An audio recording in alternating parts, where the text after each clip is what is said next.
Jusqu'ici plutôt sporadiques, les violences sont montées d'un cran jeudi dans les cortèges de plusieurs villes françaises. Dans les rangs, le slogan, lui, est toujours le même. Non à la réforme des retraites voulue par Emmanuel Macron.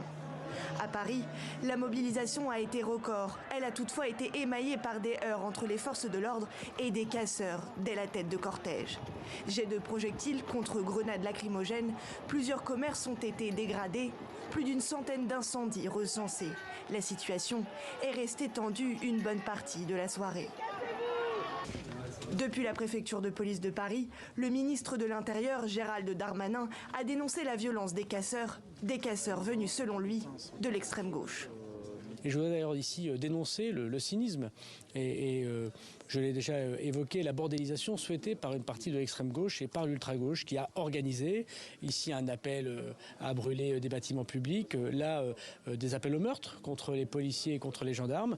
Nous savons désormais, nous avons pu documenter que l'ultra-gauche est derrière une grande partie de manifestations violentes, que je ne veux pas confondre avec les manifestants pacifiques.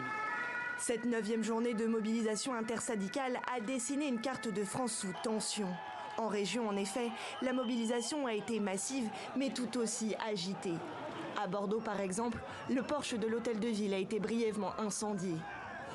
Des pluies de canons à eau et des nuages de lacrymogènes ont noyé le centre de ville de Rennes. Image similaire à Lille, Strasbourg ou encore Nantes. Ce vendredi, Gérald Darmanin a fait état de 457 interpellations et de 441 blessés dans les rangs des forces de l'ordre. Mais les différents incidents recensés hier ne devraient pas freiner la mobilisation de la rue. L'intersyndicale a appelé à une nouvelle grande journée de grève et de manifestation mardi 28 mars, partout dans le pays.